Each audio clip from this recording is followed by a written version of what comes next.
26 సంవత్సరాల నమ్మకం, లక్షలాది సంతోషకరమైన వివాహాలు. తెలుగు మ్యాట్రిమోనీని డౌన్లోడ్ చేయండి. బోటు నాదే వేట నాదే అంటున్న బాబు.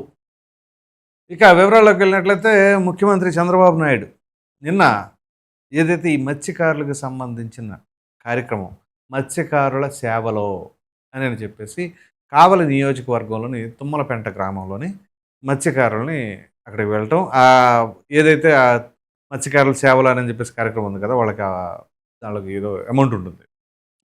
సో ఆ నిధులు జమ చేస్తారు. నిన్న ఆ సందర్భంగా అక్కడికి వెళ్ళారు. వాళ్ళకి నేను ఉన్నాను అనే భరోసా నింపే విధానం ఇది ఒక ఎత్తు అయితే, ఇందాక అన్నాను చూసారా, బోటు నాదే వేట నాదే అని చెప్పేసి ఈ మత్స్యకారుల దగ్గర ఆయన సరదాగా చిట్చాట్ సందర్భంగా చేసిన వ్యాఖ్య. అలాగే అంటే అది ఆ ఒక్క వ్యాఖ్యని దాన్ని అనేక రకాలుగా కూడా మనం విశ్లేషించుకోవచ్చు. తర్వాత చూద్దాం దాని విషయం. అయితే ఇక్కడ ప్రధానంగా ఏంటి అంటే, నిన్న ఆయన ఆ తుమ్మలపెంట గ్రామానికి వెళ్ళటం కావచ్చు, అక్కడ బాబు అనే కుటుంబీకులతో వాళ్ళ ఇంటికి వెళ్ళటం, వాళ్ళతో భోజనం కూడా చేశారండి. ఇంకా విచిత్రమైన విషయం ఏంటో తెలుసా, చంద్రబాబు నాయుడు గారే డైరెక్ట్గా అక్కడ చేపల మార్కెట్లో చేపలు కొని తీసుకెళ్ళిచ్చి వాళ్ళ చేత వండించుకొని భోంచేశారు.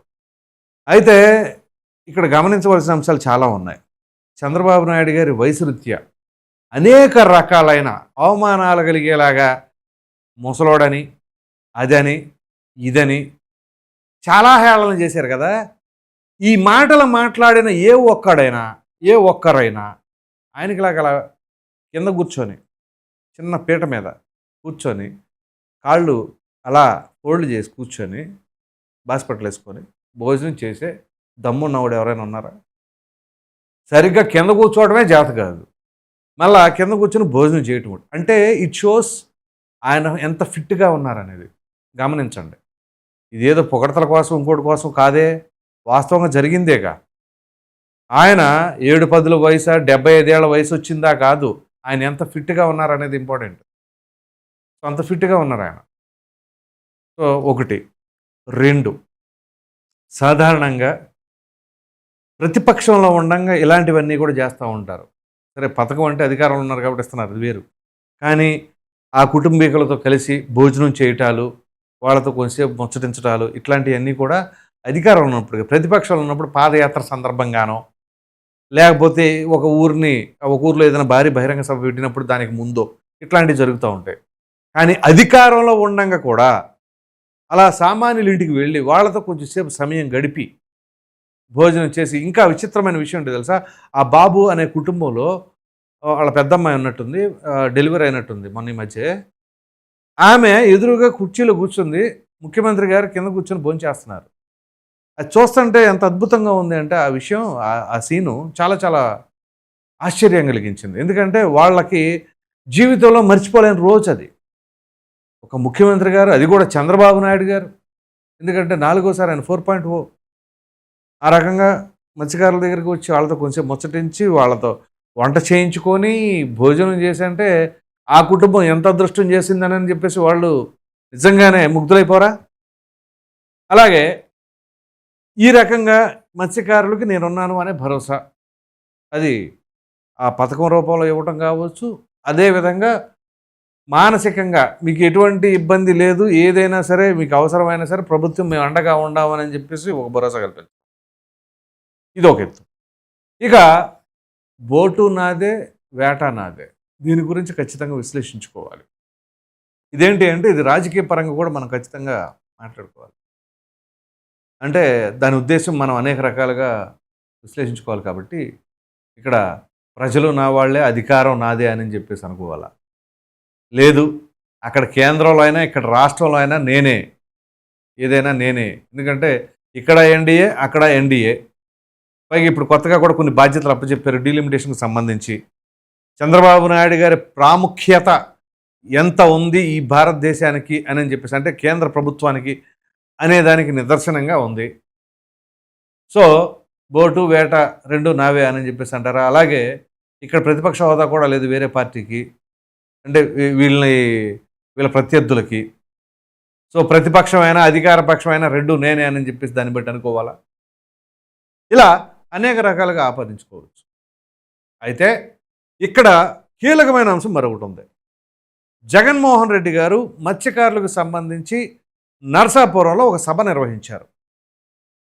ఆ సభ సందర్భంగా ఏం చేశారు అని అంటే, మీకు గుర్తుందో లేదో, చంద్రబాబు నాయుడు జగన్మోహన్ రెడ్డి గారు సీఎంగా ఉండగా ఆ మత్స్యకారుల సభ నిర్వహించినప్పుడు, మత్స్యకారుల దినోత్సవం అనుకుంటా ఆ రోజు, అక్కడ బ్లాక్ డ్రెస్ వేసుకొని వచ్చిన వాళ్ళందరినీ కూడా చెక్కింగ్లు, లేకపోతే ఆ డ్రెస్సులు తీసేయటాలు, వాళ్ళని పంపించేయటాలు, అయ్యప్ప స్వామి మాలలో ఉన్న వాళ్ళ సైతం, లేకపోతే మహిళలు బుర్కా వేసుకుని వచ్చిన వాళ్ళని సైతం బుర్కాలు తీయించేయటం, ఇవన్నీ కూడా గుర్తుందో లేదో అప్పుడు నరసాపురంలో జరిగింది ఇదే ఇన్సిడెంట్. సో అంటే బ్లాక్ డ్రెస్ వేసుకుంటే నాట్ అలౌడ్. ఇది ఆయన సీఎంగా ఉన్నప్పుడు. మరి ఇక్కడ సీఎంగా ఉన్నాడు చంద్రబాబు నాయుడు గారు. సభ ఏమి పెట్టినా పెట్టకపోయినా డైరెక్ట్గా కుటుంబీకుల దగ్గరికి వెళ్ళారు. సో ప్రజలకి పారదర్శకంగా ఎవరు అంటున్నారు, లేకపోతే బ్లాక్ డ్రెస్ అనే దాన్ని, ఆ నల్ల డ్రెస్ అనే దాన్ని నిరసనగా భావించి ఆ దగ్గరికే రానియకుండా వాళ్ళు పోలీసులకు ముందే ఆర్డర్స్ పాస్ చేశారంటే ఏం చేశాం మత్స్యకారులకు సంబంధించి మనం అనేది కూడా ఖచ్చితంగా మాట్లాడుకోవాలి కదా.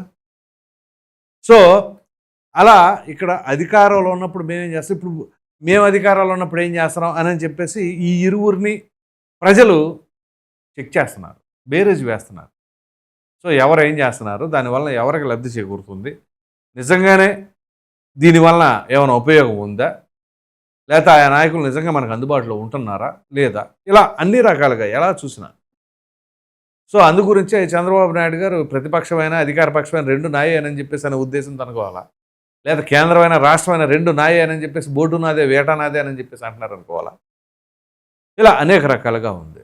సో ఓవరాల్గా చెప్పుకోవాల్సి వస్తే ఈ మత్స్యకారులకు సంబంధించిన ఈ యొక్క మత్స్యకారుల పథకం ఏదైతే ఉందో ఆ పథకం చెప్పేసి మొత్తానికి నిన్న వాళ్ళకి ఆ పథకాన్ని అందజేయడంతో పాటుగా ఆ కుటుంబీకులతో సరదాగా గడపడం అనేది మాత్రం నిజంగా వాళ్ళందరూ చాలా ఆనందోత్సాహాన్ని అయితే వ్యక్తపరుస్తూ ఉన్నారు. సో ఇది మొత్తం మీద ఈ సంక్షేమ పథకాలకు సంబంధించిన దాంట్లో కూడా చంద్రబాబు నాయుడు గారు ఈ రకంగా వ్యవహరిస్తారని, అంటే గతంలో ఎప్పుడు కూడా ఈ రకంగా అంత ప్రయారిటీస్ ఇచ్చిన దాఖలాలు లేవు. ఆయన ఎప్పుడు అభివృద్ధి, ముందు చూపు, విజను అది అని చెప్పేసి అంటూ ఉండేవాళ్ళు. కానీ ఈసారి మాత్రం అలా కాదు, అభివృద్ధి అట్ ద సేమ్ టైం సంక్షేమం అనేది గతంలో ఆయన ఎప్పుడు కూడా సంక్షేమ పథకాలకు ఇచ్చే ప్రయారిటీ కంటే కూడా, అంటే ఇవ్వలేదని అనలేను, ఇచ్చారు, కానీ అప్పటికంటే హై ప్రయారిటీ ఈసారి ఇవ్వడం జరిగింది. సో ఎందుకంటే ఫర్ ఎగ్జాంపుల్ చిన్నగా చెప్తాను మీకు ఒకటి, ఇదే 2014 నుంచి 19 మధ్యలో ఉన్నప్పుడు జస్ట్ 2018 అనుకుంటే అన్నా క్యాంటీన్లు ప్రారంభించారు. అంటే అధికారంలోకి వచ్చేప్పటికి చాలా కాలం అయింది, ఆల్మోస్ట్ 3.5 years 4 years తర్వాత అది ఆయన అది ప్రవేశపెట్టింది. ఈసారి అలా కాదు, వీలైనంత వరకు ఎగ్జిక్యూషన్ అనేది ప్రాధాన్యత ఇవ్వడం జరుగుతుంది. At the same time development అనేది ఇంకా ఎక్కువగా ఆయన ప్రాధాన్యత ఇవ్వడం అనేది చూస్తూ ఉన్నాం. సో మొత్తం మీద చెప్పుకోవాల్సి వస్తే ఈ మత్స్యకారులకు సేవలో అని చెప్పేసి ఏదైతే నిన్న ఆ పథకం ద్వారా అందచేయటం, ఆ కుటుంబీకులకు గడపటం అనేది ఓ విధంగా చెప్పాలంటే ముఖ్యమంత్రిగా ఆయన అలా గడపడం అనేది మాత్రం చాలా సెన్సేషన్గా భావించాలి. సో ఈ రకంగా ఆయన్ని ఫిజికల్గా హ్యూమిలియేట్ చేసి మాట్లాడుతున్న వాళ్ళకైతే మాత్రం సాయిషి గోప మీద కొట్టినట్టుగా అర్థం చేసుకోవచ్చు. మరి మీరేమనుకుంటున్నారు అనే అభిప్రాయాన్ని కామెంట్లో తప్పకుండా తెలియజేయండి.